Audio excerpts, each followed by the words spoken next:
You know how you can make any characters do significantly higher amount of damage just by stacking crit rate and crit damage on them? Simple idea, right? But the main problem here is finding relics that provide your characters, mostly your main DPS, with high enough crit rate and crit damage. Because if you have something like 20% crit chance with 160% crit damage, or let's say 70% crit chance with merely 90% crit damage, it's not going to make much of a difference, even though the latter one is always going to be the better choice, obviously.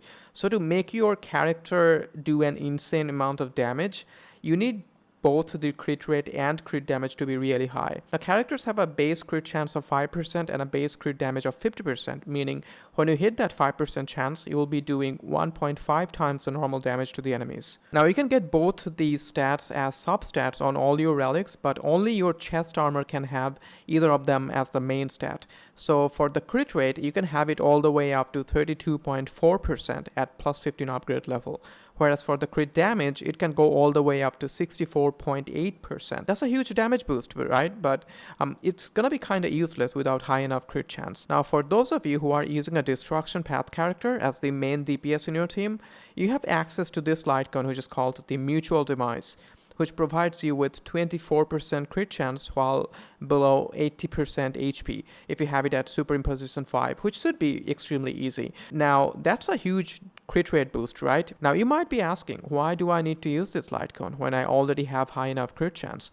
Well, you really do not need to. The main reason I started using this Lightcone for was to get to 50% crit rate to get that 15% bonus damage on ultimate and follow-up attacks from the Inert Salsotto Planner Ornament set, which right now is the best option for Clara. The cons of this Lightcone is that, first of all, it's a 3-star Lightcone, so the stats provided by it, especially the attack, because when it comes to our main DPS, we only care about the attack, and HP and defense are of the least priority. So as I was saying, the attack provided by 3-star Lightcones, they are significantly lower than 4 and especially 5-star Lightcones. And secondly, you only get the bonus if you are below 80% HP. But the Lightcone isn't good for what it provides you with, but mostly because it allows you to go for that 64.8% crit damage on your chest armor piece. And we don't have a single Lightcone for Destruction Path characters that boosts their crit rate yet. Therefore, even though you are losing out on some bonus attack, if you were to go with something like the Fall of an Aeon, the extra crit damage definitely makes up for it, and bonus damage is significantly better than bonus attack. The 24% from the Mutual Demise paired with the Inert Salsotto's 8%, you only need to get 18% more crit rate, which should be fairly easy if you are using all Divine Rarity relics to get the bonus damage from the Inert Salsotto set.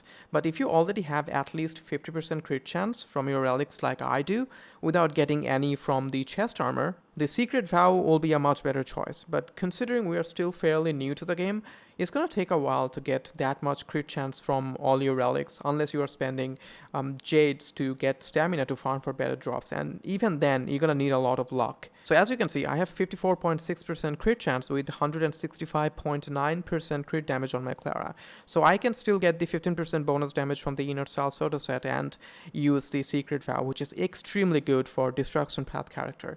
Get an elemental damage boost on your Planet Sphere and your main DPS will be hitting like a truck, especially when they land a crit. Now, if you are using this Lightcone or the Secret Vow, I would definitely suggest you not to use March 7th, because the problem with that is going to be that when you apply the shield on your Clara, then let's say Natasha heals you, then dropping to that 80% or below HP is going to be a problem. So if you are using either of these two Lightcones, then I would definitely recommend you not running March 7th, even though most of the builds recommend you running March 7th with Clara, but it's not going to be necessary, because if you have enough energy regenerate and if you're using something like Quid Pro Quo, like I talked about in my last video, then you really do not need March 7th, because Clara's ultimate is going to be enough to draw the enemy aggros. So anyway, I don't want to make the video any longer, so I'll just end it here. If you have any questions regarding anything we talked about in the video, then feel free to ask me in the comments, and I'll see you all in the next video. And as always,